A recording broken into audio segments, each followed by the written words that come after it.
घोड़ा चढ़ी आसीबे दुई भाई सत हेबो मालिका जाई फूला मालिका। हरि ओ बोलिए महापुरुष अच्युतानंद जी की अनंत कोटि ब्रह्मांड नायक महाप्रभु श्री जगतरनाथ जगन्नाथंकर श्री चरणारविंद तले अनंत कोटि दंडवत करी महापुरुष अच्युतंक चरण शरण पशि आपण मानकर अतिशय भल पाउथिबा सिद्धार्थ भक्तिर जाई फूल मालिका को स्वागत करुछु। आपण मानक भक्त बंधु आमे माने आलोचना करुथिले महापुरुष अच्युत तालपत्र पोथी रे जाई फूल मालिका रे जहा लिखिचंती गोटिए पर गोटिए किभଳି भाବରେ सत्य होई चलीछि। आगत भविष्यतर कथा महापुरुष अच्युत शिष्य रामदास को कहउचंती केउ सब कथार आलोचना होईछि आमे से कथा को आलोचना करुचे आपण मानको श्रवण कराउचे विभिन्न मालिका को आपण मानको आगे रखुचे। भक्त बंधु आज महापुरुष कहउचंती एमिति एक समय आसीबो जो समय भितरे निजर आयुष बल क्षय करिब मनीष जानी शुणी। भक्त बंधु से समय आसीजिव किभଳି भाବରେ आयुष क्षण हुए बल क्षण हुए। भक्त बंधु आज शिष्य रामदास को कहउचंती कोन कहिले भक्त बंधु महापुरुष अच्युत कहउचंती कली जुगरे जाई फूल मालिका दिवसे करी मैथुन दिवसे करी मैथुन दिवसे करी मैथुन दिवसे करी मैथुन बल आयुष जे हरण पुण लो जाई फूल यह सत्य जे राम प्रमाण यह सत्य जे राम प्रमाण यह सत्य जे राम प्रमाण यह सत्य जे राम प्रमाण। बोलिए महापुरुष अच्युतानंद जी की महापुरुष अच्युत कहिले दिवसे करी मैथुन दिवस रे मैथुन करिवे जहा को शास्त्र निषेध करिछि। भक्त बंधु जहा द्वारा बड़ आयुष क्षय हबार कथा मध्य एठी अच्युतानंद महापुरुष कहउचंती आउ यह सत्य राम प्रमाण यह सत्य कली जुगरे नारी पुरुष कामांध होई जिवे आउ सेमाने शास्त्र को विचार करिवे नाही। भक्त बंधु एभଳି भाବରେ आगको घटिबो आयुष क्षय हबो। पुनश्च महापुरुष कोन कहिले उलग्न स्नान करिवे दिवसे रमण करिवे राधे गोविंद गोविंद गोविंद मधु गळुछि मकरंद उलग्न स्नान करिवे दिवसे रमण करिवे राधे गोविंद गोविंद गोविंद मधु गळुछि मकरंद। बोलिए महापुरुष अच्युतानंद जी की एठी वज्रकल्प मालिका रे जशवंत दास मध्य सही कथा लिखिचंदी कली जुग रे एमिति समय आसीबो मनीष उलग्न होई के स्नान करिवे भक्त बंधु जहा शास्त्र निषेध करिचंती आ दिवस रमण करिवे। भक्त बंधु से दिन वृंदावन रे गोपी मानकर वस्त्र चोरी हुई भगवान कृष्ण कले वस्त्र चोरी र लीला मो प्रभु वस्त्र चोरी लीला करिचंती वस्त्र अवतार होइके मध्य वस्त्र देइचंती। भक्त बंधु एठी वस्त्र चोरी र लीला वस्त्र हरण र लीला गोपी मानक पाखरे आउ गोटे पटे द्रौपदी को कोटी वस्त्र देके तार लज्जा को मध्य निवारण करिचंती। गोटिए पटे वस्त्र हरण गोटिए पटे देखंतु वस्त्र देई लज्जा निवारण काहींके कले गोपी मानक पाखरे बली लीला प्रभु। गोपी मानक पचारिले भगवान शास्त्र तुमको कहिछि उलग्न होइके स्नान करिबा कथा नुहे ए गोपी माने तुमे काहींकी उलग्न होई स्नान करुथिल। गोपी माने कहिले कन्हई एठी पर केही नथिले सेइति पई आमे उलग्न होई स्नान करुथिल। भगवान कृष्ण पचारिले कहले गोपी माने केही नथिला बेले तुम उलग्न होई स्नान करथिल ठीक अच्छा एठी वायु देवता नथिले पवन नथिला गोपी माने परस्पर ठरा ठरिले कहले हाँ वायु नथिले वायु देवता नथिला आमे निश्वास प्रश्वास केमी नै था वायु देवता थिले वरुण देवता जल जो स्नान करुच ना हाँ वरुण देवता नथिला आमे स्नान कोउतरे करुथुल वरुण देवता ना हाँ ना 10 दिगपाल ना सी मध्य थिले दिवसे स्नान करुथिल सूर्य उदय होइथिले ना नाही ना हाँ होइथिले ସମସ୍ତେ ତ ଥିଲେ ଆଉ ତମେ କହୁଛ କେହି ନଥିଲେ ଆମେ ସ୍ନାନ କରୁଥିଲୁ ଭକ୍ତବନ୍ଧୁ। ତେଣୁ ଉଲଗ୍ନ ସ୍ନାନକୁ ଯେହେତୁ ଶାସ୍ତ୍ର ନିଷେଧ କରିଛି ଭଗବାନ ଏ ବସ୍ତ୍ର ହରଣର ଲୀଳା କରିବାର କାରଣ ଗୋପୀମାନଙ୍କୁ ଚେତାବନୀ ଦେବା। ଏ ଗୋପୀମାନେ ତୁମେ ପରା ମୋର ଟିକେ ସେଇଭଳି ଭାବ ତୁମ ଭିତରେ ରହିବା ଦରକାର। ହେ ସୁଧୀ ସଜ୍ଜନ କାହିଁକି ଏ କଥା ପଡ଼ିଛି? ସମସ୍ତ ଗୋପୀମାନଙ୍କର ବସ୍ତ୍ରକୁ ନେଇ କଦମ୍ବ ଡାଳରେ ଭଗବାନ ଲୁଚେଇ ଦେଇଥିଲେ, ଆପଣମାନେ ସମସ୍ତେ ଜାଣିଛନ୍ତି। ଆଉ କହିଲେ ଯେ ଯାହା ବସ୍ତ୍ର ଆସି ଚିହ୍ନି ନିଅ ଶୀତଳ ଜଳେ ନଥାଅ। ଭଗବାନ ଏଇ କଥା କହିଛନ୍ତି ଆଉ ସମସ୍ତେ ଯେ ଯାହା ବସ୍ତ୍ରକୁ ଆସିକି ନେଇଛନ୍ତି। ଆପଣମାନେ କହିବେ ବସ୍ତ୍ର ହରଣ କରି ଉଲଗ୍ନ କରିଦେଲେ, ତ ଇଏ ଗୋଟିଏ କୋଉ ଲୀଳା? ଭକ୍ତବନ୍ଧୁ, ଯେଉଁ କୃଷ୍ଣ ଜଗତରେ କୋଟି କୋଟି ଗୋପୀ ସୃଷ୍ଟି କରିଦେଇ ପାରନ୍ତି ଦେହରୁ, ସିଏ ଗୋପୀମାନଙ୍କର ଉଲଗ୍ନ ଦେହକୁ ଦେଖିବା ପାଇଁ କ'ଣ ଏ ଲୀଳା କରିଥିଲେ? ବିଲକୁଲ ନୁହେଁ ଭକ୍ତବନ୍ଧୁ। ହେ ସୁଧୀ ସଜ୍ଜନ, ଯାହାଙ୍କ ଦେହରୁ ଜଗତ ସୃଷ୍ଟି, କୋଟି ନାରୀ ସୃଷ୍ଟି, ସେଇ ନାରାୟଣ କ'ଣ ଜାଣିନାହାନ୍ତି? ଆ ଭିତରେ ଯା ବାହାରେ ସେୟା, ଚର୍ମ ଅଛି ବୋଲି ସବୁ ସୁନ୍ଦର, ଚର୍ମ ଖୋଲି ଦେଖ କିନାର ଖାର। ଯିଏ ଭିତର ତତ୍ତ୍ୱକୁ ଭରିଦେଲା ବାଲା, ଭିତର ତତ୍ତ୍ୱ କ'ଣ ଜାଣିଛନ୍ତି? ସିଏ ଆଉ ଏ ଚର୍ମ କଥା କ'ଣ ପଡ଼ିଛି? ଚର୍ମ ଅଛି ବୋଲି ଭାରି ସୁନ୍ଦର, ଓହୋ ଅପସରୀଟେ ତ, କିନ୍ତୁ ଶେଷ ଅବସ୍ଥାରେ ନିଆଁରେ ଜଳିଯିବ, ବୟସ ବଢ଼ିଯିବ ଭକ୍ତବନ୍ଧୁ, କାମ ସରିଯିବ। ଚର୍ମ ଖୋଲି ଦେଖିଲ କି ନାର ଖାର। ଏ ଶରୀର ବ୍ୟାସ କହିଲେ ଗନ୍ଧର ଶରୀର। ଏ ଶରୀର କ'ଣ ଯଦି ପ୍ରଶ୍ନ ପଚରାଯାଏ, ବଡ଼ ସୁନ୍ଦର ଶ୍ଲୋକରେ ବ୍ୟାସ କହୁଛନ୍ତି। କ'ଣ କହିଲେ? ଏ ଶରୀରରେ କ'ଣ ଭରିଛି? ଅସ୍ଥି ସ୍ତମ୍ଭ ସ୍ନାୟୁବଦ୍ଧ ମାଂସ ଶୋଣିତ ଲେପିତମ୍ ଚର୍ମାବନନ୍ଦ ଦୁର୍ଗନ୍ଧ ପାତ୍ରମୂତ୍ର ପୁରୀଶୟ। ଏ ଶରୀର କେବଳ ଗନ୍ଧ ଗନ୍ଧ ଗନ୍ଧ। ଆଖିରୁ ଲେଞ୍ଜେରା ବୋହିଲେ ଗନ୍ଧ, ପରିସ୍ରା ପଡ଼ିଗଲେ ଲୁଗାରେ ଗନ୍ଧ, ମଳମୂତ୍ର ଗନ୍ଧ, ଝାଳ ଗନ୍ଧ, ଗନ୍ଧର ଶରୀର। ଏଥିରେ ଆସକ୍ତି ହଅନା ଭକ୍ତବନ୍ଧୁ। ମହାପୁରୁଷ ଏଇ କଥାକୁ ଲେଖୁଛନ୍ତି, କାମନାରେ ପଡ଼ନା। ଅସ୍ଥି ସ୍ତମ୍ଭ ସ୍ନାୟୁବଦ୍ଧ ମାଂସ ଶୋଣିତ ଲେପିତମ୍। ଏ ଶରୀର ମାଂସରେ ଆବଦ୍ଧ, ଚର୍ମରେ ଆବଦ୍ଧ। ଏ ମାଂସ ଶୋଣିତ ଲେପିତମ୍ ଚର୍ମାବନନ୍ଦ ଦୁର୍ଗନ୍ଧ ପାତ୍ର ପୁତ୍ର ପୁରୀଶୟ। ଆଉ ଇଏ ଶରୀର କେବଳ ଭକ୍ତବନ୍ଧୁ, କେବଳ ନର୍ଦ୍ଦମା। ଆଉ ଭକ୍ତବନ୍ଧୁ, ଏଥିରେ ଜ୍ଞାନୀମାନେ ମୋହିତ ହୁଅନ୍ତି ନାହିଁ, ଅଜ୍ଞାନୀମାନେ ମୋହରେ ପଡ଼ିଯାଆନ୍ତି ଭକ୍ତବନ୍ଧୁ। ମହାପୁରୁଷ ଯାହା ଲେଖିଥିଲେ ଗୋଟିଏ ପରେ ଗୋଟିଏ କିଭଳି ଭାବରେ ସତ୍ୟ ହେଉଛି ଦେଖନ୍ତୁ। ଭଗବାନ କୃଷ୍ଣ ଏଇଥିପାଇଁ ଲୀଳା କଲେ ଗୋପୀମାନଙ୍କୁ ଶିକ୍ଷା ଦେବା ପାଇଁ। ହେ ସୁଧୀ ସଜ୍ଜନ, ତେଣୁକରି କଳିଯୁଗରେ ଖାଲି ସ୍ନାନ ନୁହେଁ, ଅର୍ଦ୍ଧ ଉଲଗ୍ନ ହୋଇକି ମଧ୍ୟ ଭ୍ରମଣ କରିବେ, ଯାହାକୁ ମହାପୁରୁଷ ଲେଖିଛନ୍ତି। ଆଉ କ'ଣ କହୁଛନ୍ତି ମହାପୁରୁଷ? ଯୁଗାବ୍ଧି ଗୀତାରେ କ'ଣ କହିଲେ? ଅର୍ଦ୍ଧ ଉଲଗ୍ନ ଯେ ହୋଇବେ ବଜାରରେ ବୁଲିବେ, ଧନ ଲୋଭେ ବହୁ ପଡ଼ିଣ ଦେହ ଦେଖାଉଥିବେ। ଗୋବିନ୍ଦ ଗୋବିନ୍ଦ ଗୋବିନ୍ଦ ଭଜ ରାଧେ ଗୋବିନ୍ଦ, ଗୋବିନ୍ଦ ଗୋବିନ୍ଦ ଗୋବିନ୍ଦ ଭଜ ରାଧେ ଗୋବିନ୍ଦ। बोलिए महापुरुष अच्युतानंद जी की। महापुरुष अच्युत कहउचंती केवल स्नान नुहे, अर्ध उलग्न होइकी मध्य बाजार रे बुलिबे, आउ धन लोभे बहु पड़िण देह देखाउथिबे। भक्तबंधु अनेक धन लोभरे पड़ी देह बिक्री करने को मध्य पछेबे नाही। भक्तबंधु जहाँ आमे कहूनु महापुरुष अच्युत 600 वर्ष तले लिखिथिले।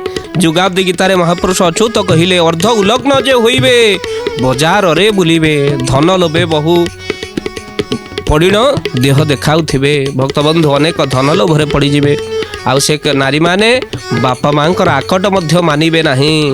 बापा माँ संस्कारी हेइतिबे किंतु झियो धन लोभरे पड़ी जाइतो। एभली मध्य घटना घटिबा महापुरुष कहउचंती। कोन कहे रोजगार पाई धन पाई नारी माने मध्य चरित्र हरेइबाकू भक्तबंधु आज महापुरुष कहउचंती पछेइबे नाही। आउ पुओ मानकर आचरण कौन हम?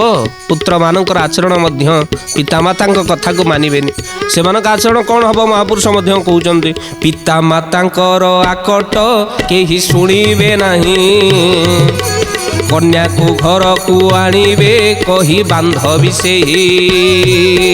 गोविंद गोविंद गोविंद भज राधे गोविंद, गोविंद गोविंद गोविंद भज राधे गोविंद। बोलिए महापुरुष अच्युतानंद जी की। महापुरुष अच्युत कहले बापा मांकर कथा आउ केही मानिबे नाही, सांगरे बांधवी कहिकी झियो को नेइके आसीबे पाठ पढुतिबा पुओ। असुविधा कौन है एथेरे? असुविधा ये रहिला परपदरे। महापुरुष कौन कहले? सेही बांधवी को शेष रे राम विवाह करिवे, पिता माता को कली रे बहु कषण देवे।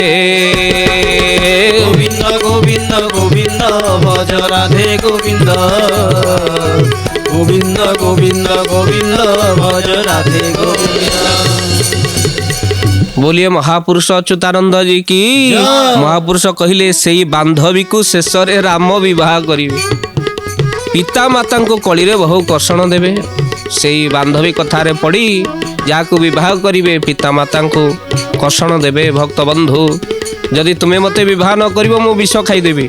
भक्त बंधु बापा माँ जानी नथिबे, कोर्ट मैरेज सरी जाइथिबो, बापा माँ आशा रखी बसिथिबो पुओ गोटे भल जगार बाहागर करिवि। भक्त बंधु से आशा सब धूलिसात हो शेष को पुओ बांधवी को विवाह करिवो बोली महापुरुष कहउछन। पिता माता को कष्ट दियंतु नहीं, बापा माँ आखिरे लुह दियंतु नहीं। भक्त बंधु एभली भावरे घटना घटिबो। महापुरुष कौन कहिले? नकली मिलिब सार जे कृषि नष्ट होइबो, नकली होइबो खाद्य जे लोके रोगे मरिबो। गोविंद गोविंद गोविंद भज राधे गोविंद, गोविंद गोविंद गोविंद भज राधे गोविंद। बोलिए महापुरुष अच्युतानंद जी की। महापुरुष अच्युत कहउचंती नकली मिलिबो सार जे कृषि नष्ट होइबो। भक्त बंधु गोटे ब्रांडेड कंपानी रो ना थिबो सार रो, किंतु से सार असली होई नथिबो, नकली होइतिबो। भक्त बंधु अखारे असली कंपानी रो ब्रांड आउ भीतर किंतु सार नकली होइतिबो। चाषी मान को मालिका भी सावधान करूची, आगत भविष्यतर कथा अच्युत कहउचंती। तेणु कृषि करुथिबा चाषी मान को मालिका सावधान करुची। देखंतु सावधान रुहंतु, काहेकि ना कली जुगरे एठी सबु नकली होई जिवो। केवल सार नुहे, एठी संपर्क मध्य नकली होई जिवो। मनीष केवल संपर्क रखिबो स्वार्थ पाई, नकली संपर्क होई जिवो, सबु असली परिचय हबने। पुनश्च महापुरुष कहिले नकली होइबो खाद्य जे लोक रोगे मरिवे। तेणु एमिति खाद्य बजार को आसीबो लोके रोगे मरिवे, लोभरे नकली सबु मसला प्रयोग करिवे। आमे मान देखुचे रंग बढ़ाइबा पाई, खाद्यर स्वाद को आउरी बढ़ाइबा पाई नकली रंग सबु परिवर्तन हो जिवो। आउ खाद्य एते सुंदर देखा जिवो, शेष को सेई खाद्य खाई लोक माने मृत्यु मुखरे पड़िबे। भक्त बंधु आउ कोन हबो? महापुरुष कहउचंती एई समय भितर आउ कोन हबो? शिशु बिक्री माता करिब सर्वस्नेह बरजी, घोर कली राम होइला तु ही जीवुटी बुझी। गोविंद गोविंद गोविंद भज राधे गोविंद, गोविंद गोविंद गोविंद भज राधे गोविंद। बोलिए महापुरुष अच्युतानंद जी की। महापुरुष अच्युत कहउचंती लेखि रखंतु ए कथा, केतबळे घोर कली बोली आपण बुझी जिवे, जेतबळे शिशु बिक्री करिवो माता। भक्त बंधु एबे तो चलिलाणी ए घटना, आपण मानक आखि सामना रे केते घटना घटुथिबो आपण देखुथिबे। शिशु बिक्री माता करिवो, सर्वस्नेह को से वर्जन करी जीवन भितर कहा जाए माँ सबू दे पारे, निज छुआ को केबे दे पारे ना, किंतु कली जुगरे एभली समय आसीबो माँ मध्य निज शिशु को बिकी दबा पाई पछेइब नाही। भक्त बंधु ताह अभाव रे हो, किंतु माँ निजे मरीजीव पछे छुआ को केबे बिकी पारे ना, स्नेह को वर्जी पारे ना, कहीं ना से माँ परा। भक्त बंधु मने पड़ी जाए से दिनर प्रहलादंकर राज सभार कथा। गोटे पुओ को शिशु को दुई जन माँ जिद करने को बसिले, ये मो पुओ, से कहला ना सी मो पुओ। गोटे पुओ राजसभा आणिक मंत्री थोईदेले, आज्ञा आपण विचार करंतु। प्रहलाद बसचंती राज सिंहासन रे, दुईटी माँ जिद करुचंती ये मो पुओ, आपण कौन विचार करुचंती करंतु। पचारिले प्रहलाद, प्रथम माँ को पचारिले, गोटे माँ को पचारिले अरे ये तो पुओ? हाँ आज्ञा मु आको जन्म देइची, ये मो पुओ, मते पुओ को दे दियंतु। द्वितीय जे माँ दाबी करुच्ची ताको भी पचारे अरे ये तो पुओ हाँ आज्ञा ये मिछ कहूँ ये मो पुओ मु ताको जन्म देइछि ये मो पुओ दुई जन भितर कलह बढ़िया लगिला प्रहलाद कहले तो समाधान करी हबनी गोटे काम कले हब तुम्हें दुई जन जाक जिद्दी करुच एथरक मु गोटे काम करुची मुंड गंडी को अलगा कर दउची बा दी भाग कर दउची भागे तुम्हें नहीं जाओ भागे सी नहीं जाओ दुई माँ जाक बांट कुंट ठीक हो प्रथम माँ कहवाक लगिला आज्ञा आपण दया करंतु ये पुओ को पछे सी नहीं जाऊ मोर किछि आपर अधिकार नहीं किंतु आकु दुई फाड़ करंतु नहीं ये पुओ तार आपण मारंतु नहीं खंडा उंचेले प्रहलाद कहले आज दुई फाड़ करदबा दुई जन को बांटी दबा मन शांति हो जीव तो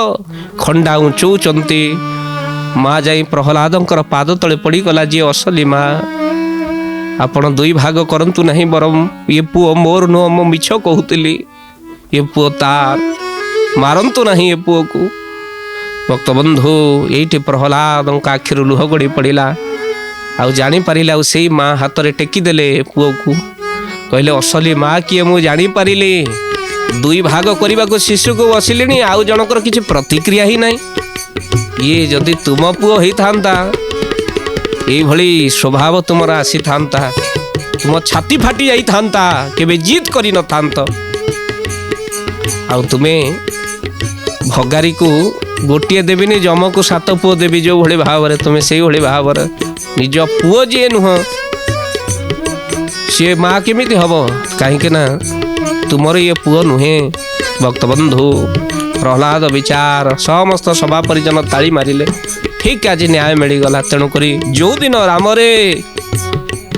कलिजुगे शिशु बिक्री माता कर सर्वस्नेह बरजी आउ घोर कली राम होइला तु ही जीवटू बुझी यही कथार तू बुझीजु राम घोर कली होला बोले आ महापुरुष कहते ये घोर कली रे मन रखी था मालिका कहले छोट छोट पुणी कन्या को मारी बलि पकाए तंत्र मंत्र बहु साधना दुष्ट करिवे से गोविंद गोविंद गोविंद भज राधे गोविंद गोविंद गोविंद गोविंद भज राधे गोविंद। बोलिए महापुरुष अच्युतानंद जी की महापुरुष कहिले छोट छोट पुणी कन्या को मारी बलि पकाई छोट छोट पिला माननकु निरीह पिला माननकु बलि पकई देबे घोर कली अच्युत कहउचंती शिष्य रामदास बाबू रे आपे बुझी जीवु यह घोर कली समय आउ समय नहीं निरीह शिशु गुड़ी को तंत्र मंत्र साधना करी बलि पकाई देबे भक्तबंधु अंधविश्वास स्वीकार हेबे जीव हत्या करिवे भक्तबंधु निरीह जीव गुड़ी को हत्या करने सहित छोट छोट बालिका मानक मध्य हत्या करिवे भक्तबंधु बालिका को पूजिले जेतिकी फल मिले बालिका को तंत्र मंत्र प्रयोग कर हत्या कले घोर नर्क रे आपण पड़िबे कलिजुग रे घटना घटिबो छोट छोट छुआ मानक बलि पकेइबे आउ राति पाहिले तो पेपर खोलिला मात्रे जो भली समय हेलानी गोटे गोटे शैतान छोट छोट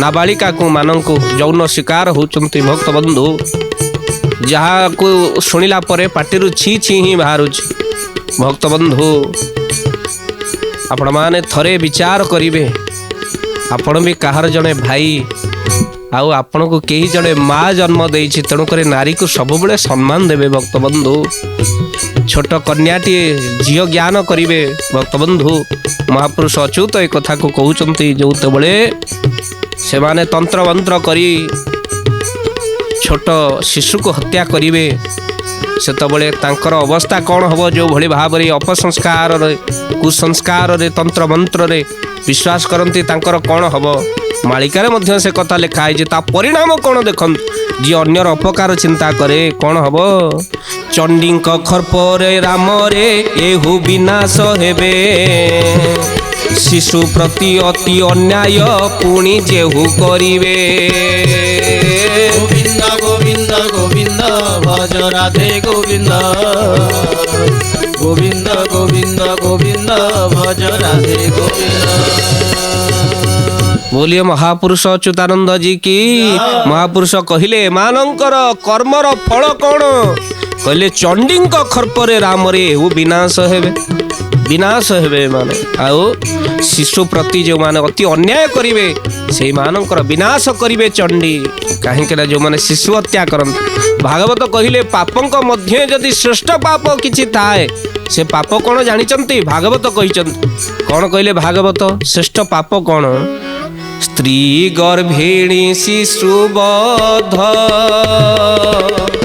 पापंक मध्य परमाद राधे গোবিন্দ গোবিন্দ গোবিন্দ মধু গড়ুছি মকর। पापंक मध्य परमाद कौन स्त्री जो माने स्त्री हत्या करन नारी मान को जो माने हत्या करन गर्भिणी गर्भिणी केवल नारी नुहे एमिति कि गर्भिणी जीवजंतु मान को जो माने हत्या करती गर्भिणी शिशुबद्ध पिला मान को जो माने हत्या करती पापंक मध्य परमाद श्रेष्ठ पाप ये तीन पाप जे करती आयुष थाई से मरती राधे গোবিন্দ গোবিন্দ গোবিন্দ মধু গড়ুছি মকর। बोलिए महापुरुष अच्युतानंद जी की। आयुष थाई से मरती ये तीन पाप जे करती आपण कहिबे आयुष पुरिले समस्ते मरते ये पाप करिथिबा लोक आयुष पूर्वर केमिति मरिबो काहेकि ना भागवत बड़ सुंदर पदर कहिचंती आयुष न पुरिबा पर्यंत केही मरंती नाही कोन कहिनांती भागवत कोन कहिचंती दंडे निमिषे थिले प्राण न नेई पारे जंतुराण राधे গোবিন্দ গোবিন্দ গোবিন্দ মধু গড়ুছি মকর। बोलिए महापुरुष अच्युतानंद जी की।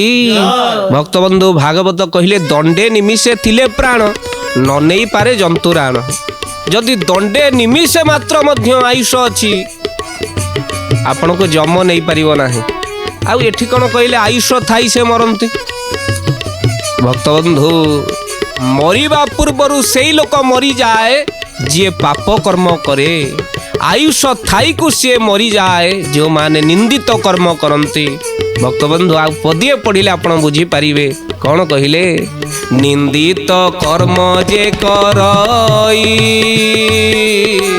आयुष थाई से मरई राधे গোবিন্দ গোবিন্দ গোবিন্দ মধু গড়ুছি মকর। निंदित कर्म जे करई आयुष थाई से मरई काहेकि ना निंदा जे प्रशंसा जनर मरण ठारू क्लेश पर निंदा एते प्राप्ति हुए मरी जीवा सहित समान आयुष थाई से मरी जाए जो माने निंदित कर्म करती भक्त बंधु आपण माने एमिति कर्म करिबेनी राति अंधार रे मुह लुचेई बोलिबाको पड़िबो दिनर आलुअरे एमिति कर्म करिबेनी दिनर आलुअरे निधन आसीबो रातिर अंधार रे समय आसीगलानी आपण मानक पाखर विदाय नेबार आगत भविष्यत कथा कौन जाइफुल मालिकार कहिचंती परवर्ती अध्याय आलोचना करिबा दुई बार नाम संकीर्तन करिबा बाणी को विश्राम दबा। जय राधे राधे राधे जय अच्युत अनंत हरि জয় রাধে রাধে রাধে জয় অচ্যুত অনন্ত হরি। सेई नाम भजी मजी भव संसार होइबा पारी এই নাম ভজি মজি ভব সাগর হইবা পারি। बोलिए महापुरुष अच्युतानंद जी की। জয়